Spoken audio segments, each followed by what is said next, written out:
Okay, we are ready to show you the next step.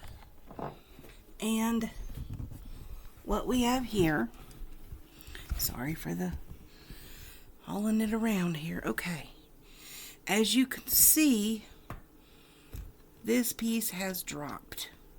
That means we can remove this away from your face.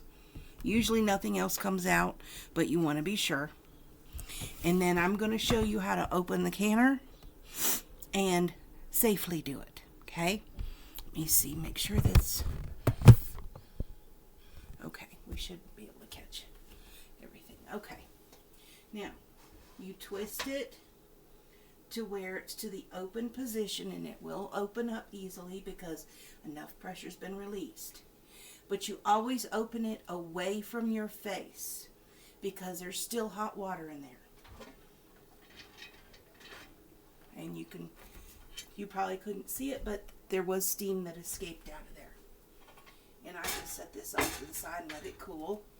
But what we need to do now is take our jars out. And they're ready. The lids are still bumped up. That's as it should be. And you use this jar lifter and you move it over here. You're not supposed to move these any more than you have to.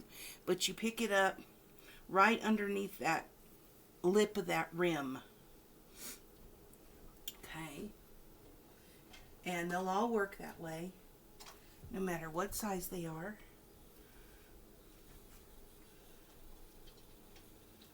And I can hear air escaping out, which it will do. It will continue to do that.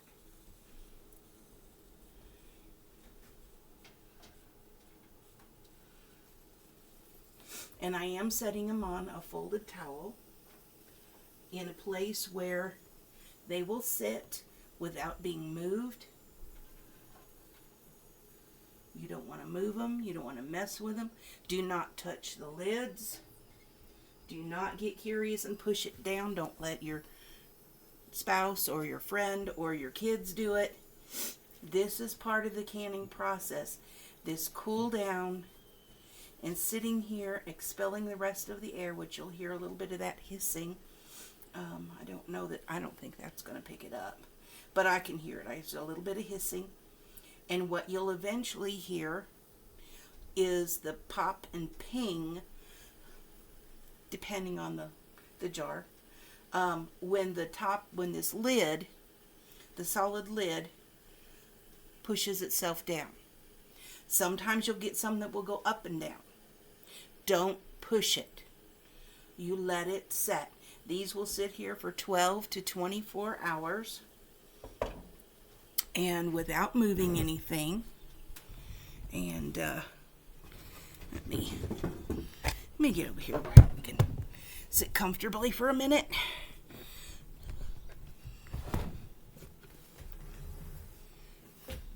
And yeah, I'm wearing my sloppy shirt today. This is actually, I use it for a night shirt most of the time, but it was the closest one I could get to that would be nice and cool because it got steamy hot. I actually opened the window for a while. It got very warm in here. There's a tip for you if you're trying to stay warm in the winter and you have, if you lose electricity, or even if you don't, if you lose electricity, you'll need a gas stove or a wood-burning stove of some sort and put a pot of water on it. The humidity from the water makes it warmer. So, if you haven't lost electricity, but it's cold and your heater's not working right or you don't want to turn it up, boil a pot of water for a little while. It'll warm it up. So anyway, that's the last step I can show you today. So this will be part 2, and it's a short one because there's really not much else to say at this point. This is pretty much it. We just needed to take the weight off after that vent drops. You have to wait till the vent drops. Then you can take your weight off Then you can take your lid off, however it attaches. Most of them are about the same. The All-American canners go on with, they have metal pieces that come down and you tighten the nut on it. I've not used one. It would be fabulous to have one because there's not really anything to replace on it, and they last for lifetimes. But most of them are bigger than I need, so my 16-quart Presto works quite well.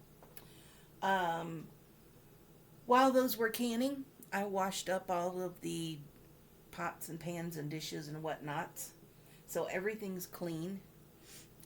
I will, when this canner cools down all the way, because it's still pretty hot. Once it cools down all the way, which will either later tonight or tomorrow morning, I'll wash it out with hot soapy water and rinse it and lay it out to dry. I want everything dry before it goes back in. Do not let your water sit in your canner. I can probably show you what happened. Let me see. Yeah. This might work. They might. Let's see.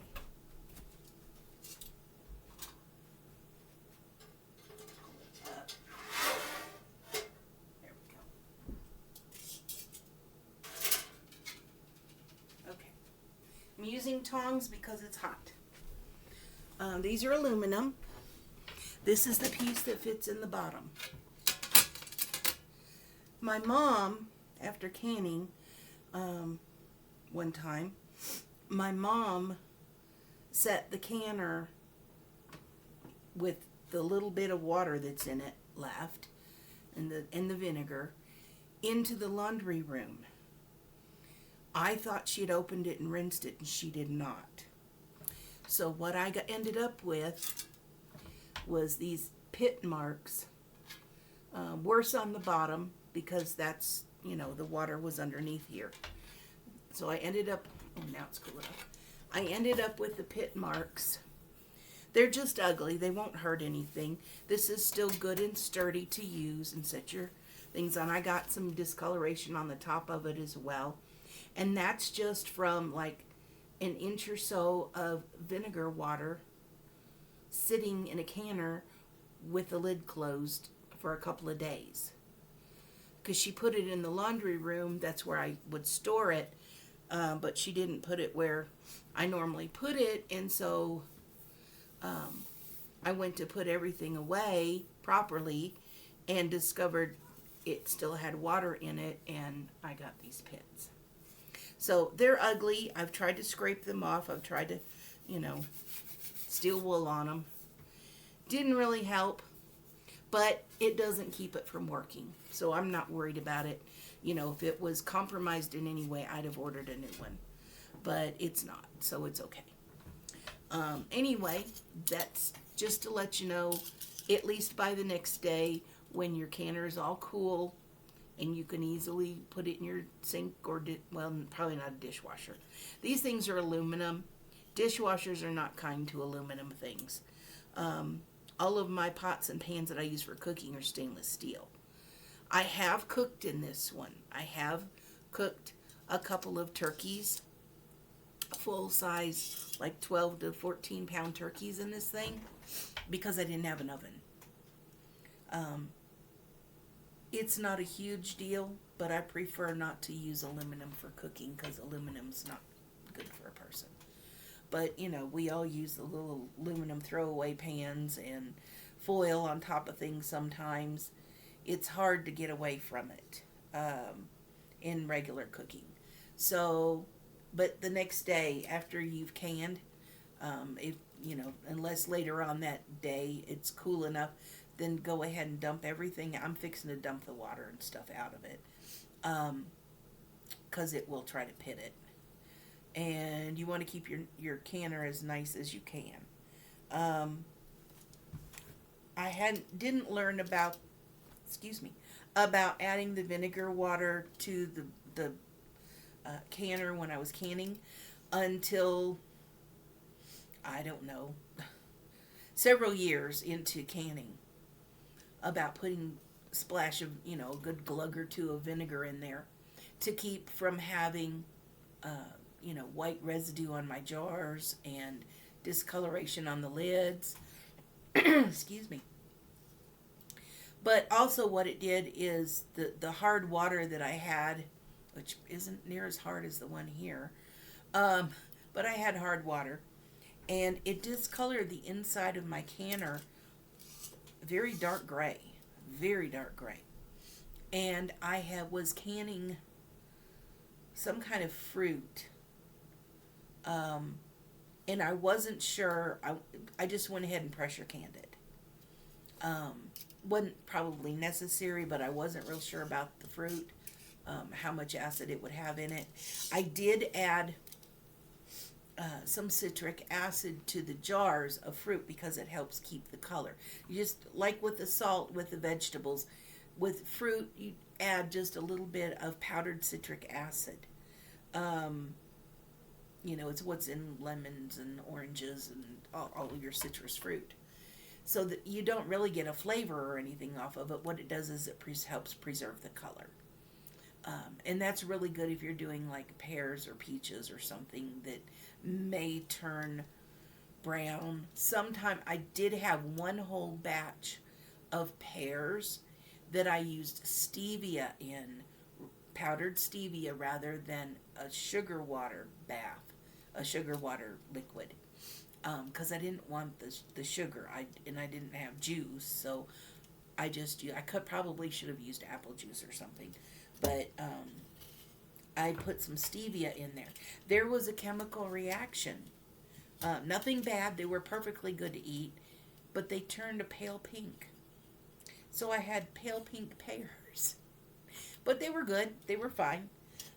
We ate them, and anyway. What happened when I did those pears, one of my jars had a fault in it because it was a regular ball jar. It apparently had a fault in it somewhere, and it broke. It was okay to get the rest of the jars out and set them out and all to dry, but the one jar, of course, had to be thrown away and all of that. But what happened is it let out the liquid from that jar of fruit, and which had citric acid in it. And that's when I discovered, because I don't know what part of the canning process it broke, probably early on, when there was more steam and stuff inside there. And it cleaned that dark gray off of the inside of my pot. So if you have something happen to where the inside of your pot looks ugly and you would like to clean it, don't scrub on it. Get some citric acid. It's just a powder thing. You can get it with all the canning supplies. Just about any place that sells canning supplies will have that. I bought a bunch of it that was on markdown after canning season at a Kroger store. So, common grocery stores, Walmart, Tractor Supply, they all carry it. Yeah, because people use that in their fruit quite often. So it cleaned out the canner quite nicely. Is it perfect and looks brand new? No. It's not going to, because it's had too many run-throughs of canning food. So there will be some discoloration, but it's not that dark gray, ugly looking stuff like I did have. It didn't hurt anything. It just discolored it. But the citric acid cleaned it up. And more than likely, you can use just some citric acid like you would like a scouring powder on a scrubby, and with some hot water, and I'll bet that would clean it off. If not, you could always just boil it on the stove for a while. It would clean it. I tried that with this. It did not work on this. But I wanted to show you this so you'd know what would happen if you left it for several days. I didn't realize. And I had so many, at that point in time, I had a lot of things I was doing, and I wasn't at home all the time. And when I did get home, I was pooped. So I didn't go in and check things out like I should have. Anyway, that's it for today. We'll be back tomorrow when I show you what we do with the jars we just took out. Unfortunately, they're not popping yet. They have to cool down to a particular point before you'll hear them start popping. And sometimes they're very quiet about it. I don't know why, but most of the time... Oh, there goes one. Did you hear it? There we go. They'll all go eventually because they all look really good. Okay, I'm going to grab my mouse and I will end this video, and we'll see you tomorrow on the next one, which will show you how we clean the jars up and why and all of that. So thanks for watching, and I will get this one uploaded. First one's already up, and it's real fairly quick because I can't edit yet. I tried looking for an editing app because a Chromebook uses apps like a phone does, which I don't really understand them, but okay. And I'm just terribly confused on to what one to even download and try. So, anyway, we'll see you tomorrow when we take care of our jars and clean them up and label them and all of that good stuff. And then we'll be done and they can go on the shelf. And I have some new cupboards to put in the closet to hold some. Well, at least one of them will. The other one is the bottom of a wine cabinet. Well, the whole thing is supposed to be a wine cabinet. Let me turn this around. I don't know if you can see it or not. You probably heard that one. That one was good and loud. It's a 2-part wine cabinet. And it's solid wood, so it will hold can jars or, the glass jars or other things. I'm gonna have to find something that will make a few more shelves in there because I don't want to stack. The wine cabinet part, I'm not sure. I don't like you don't want to put glass jars sideways for storage. You want them upright. You want to leave them upright all the time. And you can stack half pints. I don't like stacking anything else because it can break your seal because the bottom of the jar is smaller than the lids. So I don't want to break the seals. So I got these. This was $20. One's supposed to sit on top of the other. They were $20 and they're solid wood, and I figure I can alter them to suit my needs with some pieces of wood or something. Anyway, they're just going to go in the closet. Nobody's going to see them. I got them bunged up a little bit trying to get them into the building, but it's okay. Not a problem. Anyway, that's it for now. I'm going to say goodbye and turn this off, and y'all have a great day.